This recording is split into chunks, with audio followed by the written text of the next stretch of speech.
Acordei cedo, fui logo fazer o meu teste de gravidez e, para minha tristeza, deu negativo. Sabe assim, quando tu fica mole, tu não tem reação, tu não sabe mais o que fazer?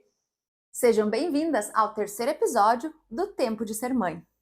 Terminamos o último vídeo falando que estávamos em dúvida entre seguir mais uma vez com uma tentativa de fertilização in vitro ou irmos para a ovodoação. Pois então, depois de pensarmos muito, decidimos ir conversar com um dos médicos responsáveis pelo Centro de Reprodução Humana aqui de Lajeado.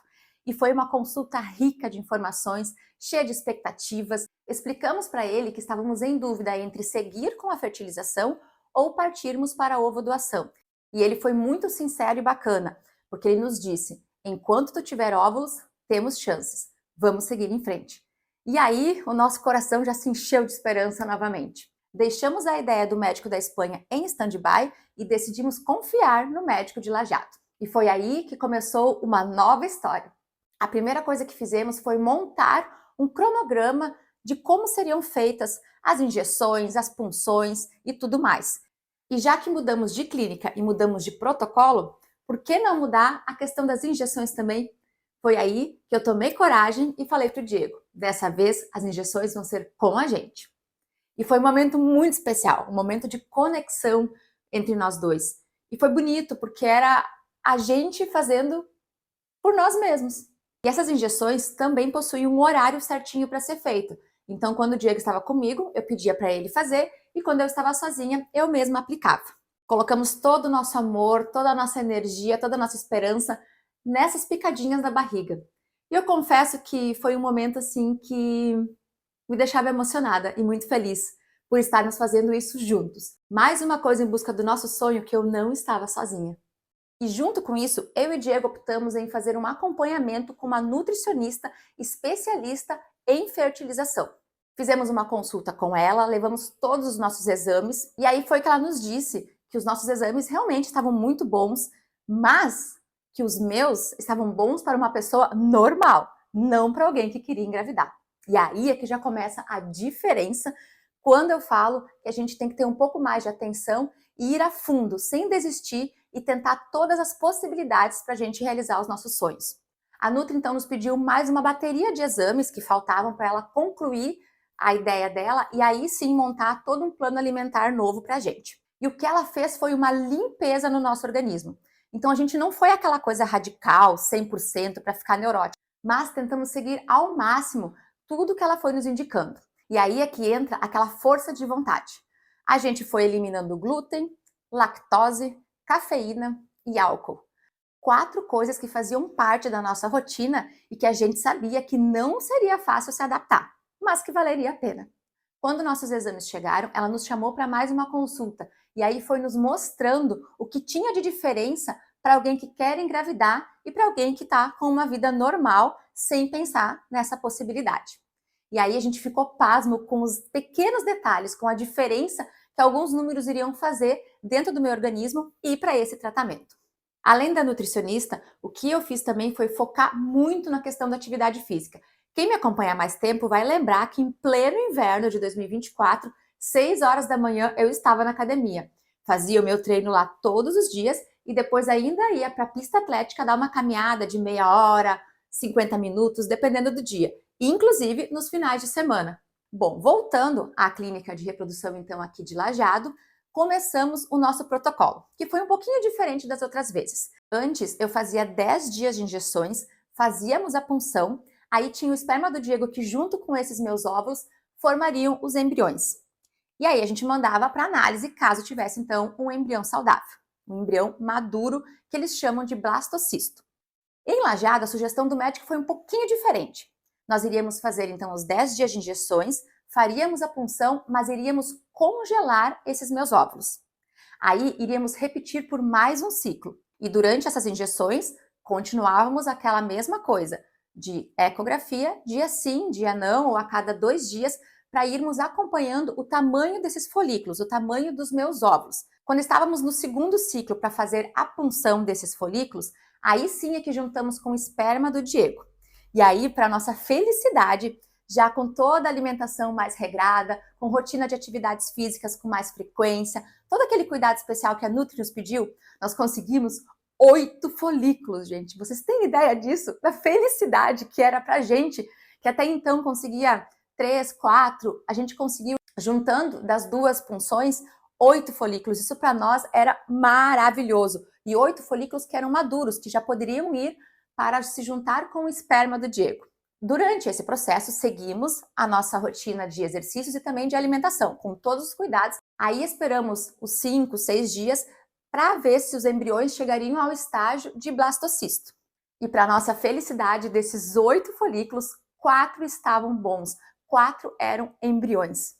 Aí esses 4 foram para análise genética lá em São Paulo. Aí viriam mais aqueles 15 dias de ansiedade, de esperança, de expectativas, de medo, querendo ou não, na espera de sabermos se teríamos algum embrião saudável. Enquanto esperávamos, não faltou oração, não faltou pensamento positivo e não faltou apoio da nossa família, dos nossos amigos e, claro, eu e o Diego um com o outro, que esse é o principal para as coisas darem certo. Chegou o dia que o hospital me liga. Daiane, temos o resultado da análise genética das células dos 4 embriões. E queremos dar a ótima notícia que temos um embrião saudável. Um embrião para fazermos a implantação e realizarmos o sonho de vocês serem pais. Naquele dia eu estava explodindo de alegria, eu estava assim eufórica, numa alegria inexplicável. Gente, vocês não fazem ideia. A esperança voltou. Começamos então a organizar tudo isso, porque daí com a Nutri, cada etapa do tratamento de FIV, ele vai tendo uma alimentação diferente, uma suplementação diferente. A gente fez uma limpeza tão grande que, para vocês terem uma ideia, chegou em uma fase do tratamento que eu tomava 26 cápsulas de vitaminas e suplementações por dia. Bastante, né? Mas eu não reclamava. Seguia ali firme e forte porque eu sabia que tinha um propósito muito bom para isso. E o Diego a mesma coisa, se cuidando ao máximo ao meu lado, me apoiando. Por quê? O esperma também precisa ter qualidade. Não é só a mulher que tem que ter um óvulo bom. Não adianta ter um óvulo bom se o esperma não vem e se junta para formar um embrião. Então é muito importante nesse momento o apoio do parceiro e que ele entre de cabeça nesse tratamento também para se cuidar e aí sim a gente tem um resultado melhor, um resultado positivo. Começamos a organizar com o hospital a transferência, então a data para fazermos a implantação desse embrião dentro do meu útero. Os dias assim pareciam muito mais longos do que o normal, porque a gente realmente estava muito ansioso por esse momento. Aí, passou um tempinho, uns dias antes de fazer a primeira transferência, o hospital me liga novamente. Daiane, a gente queria te pedir desculpas. E aí eu já gelei. É que teve um erro, uma falha lá no laboratório de São Paulo, porque dos 4 embriões que a gente enviou, um deles a gente não conseguiu pegar uma célula completa, então a gente foi lá e pegou 2 para garantir. E enviamos para São Paulo. Só que quando chegou lá, eles só viram uma dessas células. Então a gente quer dizer que eles reavaliaram e viram que esse segundo embrião também estava saudável. Então vocês estão com 2 embriõezinhos para vocês fazerem transferência. Gente, vocês imaginem a alegria que a gente estava. Eu lembro como se fosse hoje, eu estava voltando de Gramado com as minhas amigas, a gente tinha ido trabalhar e também passear um pouco, estava dentro da van, voltando para Lajeado, e assim, ó, tudo parou para ouvir aquela ligação. Eu tava assim, ó, em êxtase, que eu não sei nem explicar. Eu disse, gente, tudo tá valendo a pena, a gente tá tendo uma luz lá no fim do túnel. Ai, que bom. Ai, que notícia maravilhosa, muito obrigada. Não tem problema nenhum, tá tudo desculpado, com certeza. Ai, eu não tô nem acreditando. Fala pra nós! Não, a gente queria mandar tu porque meu nome. Eles tinham enviado os 4 pro lá de São Paulo. E aí um deles, eles não tinham detectado o DNA. E aí o hospital de Lajeado não ficou satisfeito e pegou 2 células desse embriãozinho e botou em 2 tubos diferentes. E o pessoal de São Paulo não tinha visto o segundo tubo. Eles só viram o primeiro e o primeiro realmente deu que ele não era bom. Aí eles analisaram de novo e viram que ele era bom. Então temos 2 agora.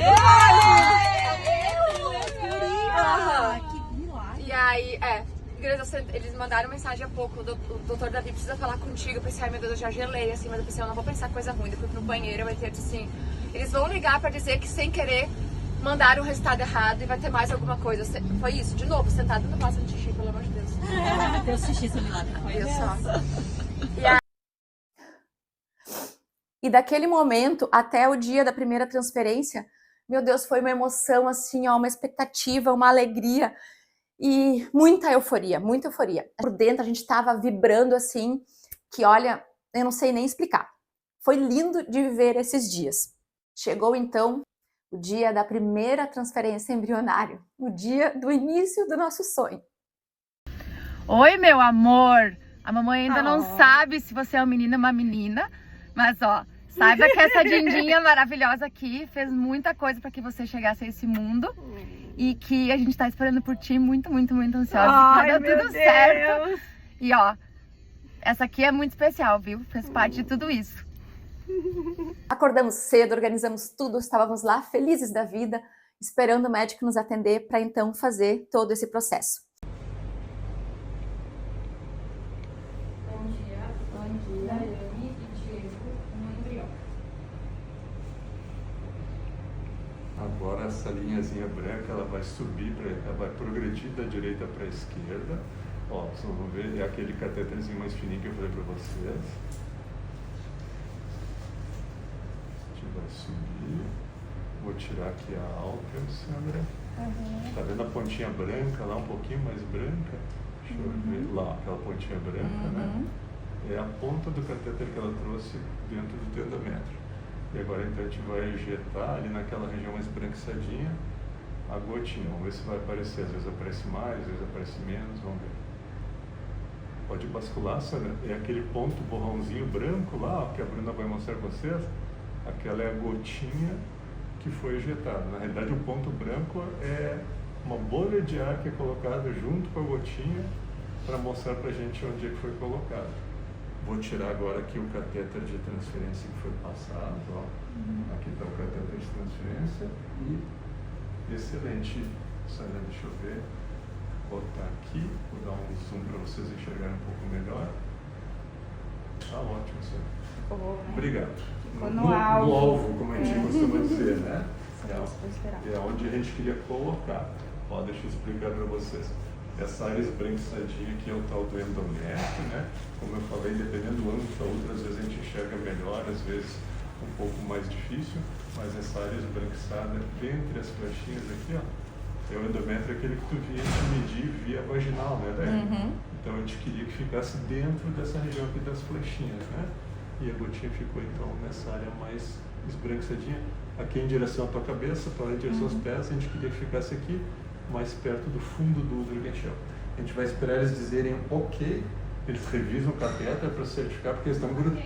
Ok, ó, então, tudo certo. Se fica bebê a bordo, pode botar o adesivo nas costas. E é bem diferente, porque nas ecografias e na punção, eu preciso estar com a bexiga vazia. E para transferência, eu preciso estar com a bexiga cheia. Então, você imagina que tinha que controlar o xixi. E aí foi que eu brinquei com o médico. Doutor, se eu fizer xixi em ti, dele disse, não te preocupa que tu não vai ser a primeira.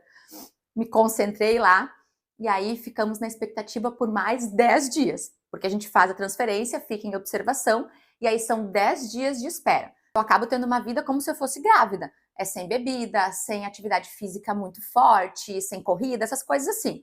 Então eu fui mantendo todos os cuidados, né? Foram esses 10 dias de expectativa e a gente só conseguia pensar que, nossa, o resultado vai vir perto do Natal, vai ser o nosso presente de Natal. Olha que lindo, que demais, que momento mágico que a gente vai poder lembrar, né, para o resto das nossas vidas. Seria um Natal incrível, perfeito e o mais maravilhoso das nossas vidas.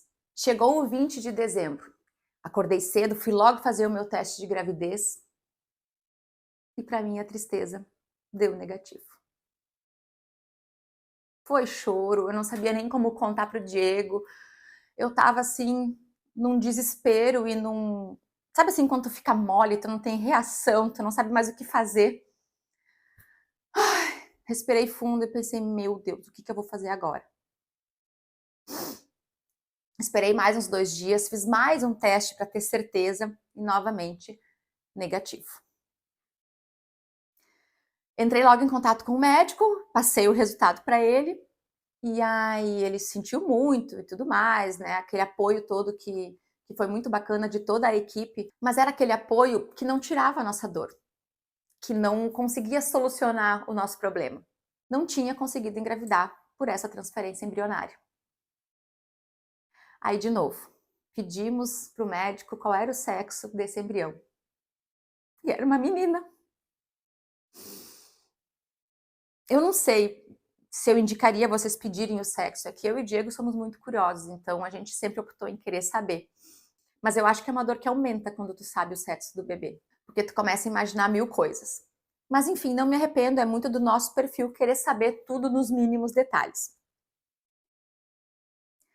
Passaram alguns dias, fizemos uma nova consulta com o médico, ele nos deu várias esperanças, muitas expectativas, porque tínhamos o nosso milagre. Nós tínhamos mais um embrião esperando por nós. Aquele que tinha sido descartado, que a gente não fazia ideia que poderia surgir nas nossas vidas. E aí é que o nosso coração e a nossa vida se encheu de esperança novamente. Foi aí que a gente se agarrou com tudo, com ainda mais fé, com ainda mais esperança, com ainda mais expectativa pelo que vinha pela frente. Porque daí nós tínhamos na nossa cabeça: se Deus nos mandou do nada um embrião a mais, que a gente já chamava ele de milagre, então acho que é um sinal positivo de que as coisas vão dar certo dessa vez. Mas vamos lá, vamos seguir com toda a garra, com toda a persistência, com toda a fé que a gente já vem tendo nos últimos meses. Foi aí que combinamos com o doutor a nova data para essa nova transferência do nosso embrião milagroso. Mas aí, isso a gente vai conversar lá no 4º episódio.